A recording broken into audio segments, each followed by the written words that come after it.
नमस्कार।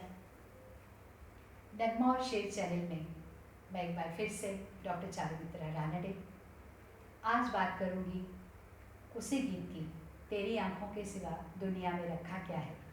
पिछली बार मैंने इस गीत का जिक्र किया था जो कि रफ़ी साहब और लता जी का रोमांटिक ड्यूएट है, और मैंने बताया था कि कैसे फैज़ अहमद फैज़ की नज़्म से इंस्पायर होकर मजरू साहब ने इस रोमांटिक गीत को लिखा। लेकिन गीतों के बड़े शौकीन लोग भी अक्सर भूल जाते हैं लता जी की पैरा को, और हमें ये गीत सिर्फ रफ़ी और मदन मोहन की कॉम्बिनेशन का याद रहता है। और ये उसकी वजह ये है कि रेडियो में अक्सर लता जी की पैरा नहीं लगाई जाती थी। आज मैं बात करूंगी टैंडम सॉन्ग के लता जी के वर्जन की, जिसका मुखड़ा वही है, तेरी आंखों के सिवा दुनिया में रखा क्या है। आप सब जानते ही हैं, ये है 1969 की फिल्म चिराग, राज खोसला द्वारा निर्देशित। फिल्म की कहानी बड़ी सिंपल है।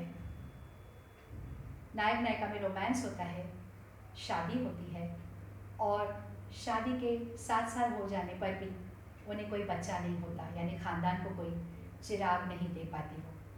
बावजूद उसके पति का उस पर प्रेम बिल्कुल रत्ती भर भी कम नहीं होता, लेकिन सास से थोड़ा कलह शुरू हो जाता है, और किसी एक्सीडेंट में दुर्भाग्य से नायिका आशा पारेख अपनी आंखों की रोशनी गंवा बैठती है।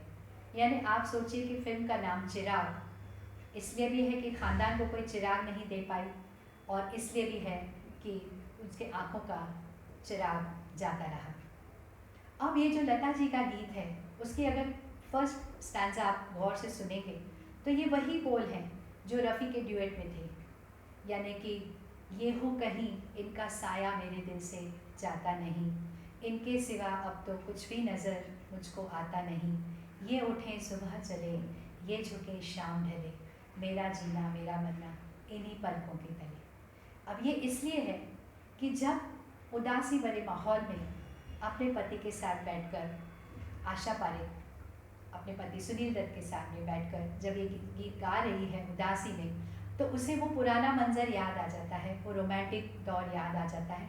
और यही वजह है कि लता जी के वर्जन में फर्स्ट पैरा ज्यों की त्यों रखी हुई है। अब सेकंड स्टैंजा में दर्द का आलम थोड़ा गहरा हो जाता है।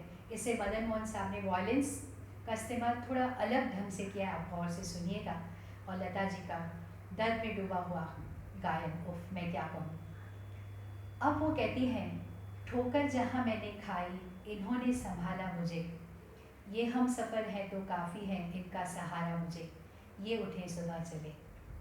यानी आप देखिए कि मजरू साहब के कलम का कमाल क्या है। मुखड़ा वही है, तेरी आंखों के सिवा दुनिया में रखा क्या है, लेकिन संदर्भ रेफरेंस कैसे बदल जाता है। वहाँ वो रोमांटिक अंदाज में नायक कह रहा है तेरी आंखों के सिवा दुनिया में रखा क्या है, लेकिन यहाँ जब नायिका कहती है कि तेरी आंखों के सिवा दुनिया में रखा क्या है, तो शी लिटरली मीन्स इट, क्योंकि उसकी आंखों की रोशनी चली गई है, तो अब उसका सहारा पति की आंखें ही हैं। उनकी नज़र से, उनके आंखों की मदद से वो अब दुनिया को देखेगी। तो ये वही सेंटेंस है, तेरी आंखों के सिवा दुनिया में रखा क्या है। वहाँ पर रोमांटिक अंदाज है और यहाँ पर दर्द का आलम है। ये होती है एक गीतकार के कलम की कमाल, और मदन मोहन के दिलकश संगीत ने इस गीत को एक अलग ऊंचाई पर ले लिया है। तो आइए सुनते हैं लता जी का वर्जन, तेरी आंखों के सिवा दुनिया में रखा क्या है। बहुत जल्द फिर मिलूंगी एक और दिलकश नगमे के साथ। मेरे चैनल नगमा और शेर को अगर आपने सब्सक्राइब ना किया हो अब तक, तो प्लीज़ सब्सक्राइब करिए, लाइक करिए, अपने दोस्तों के साथ शेयर करिए। शुक्रिया।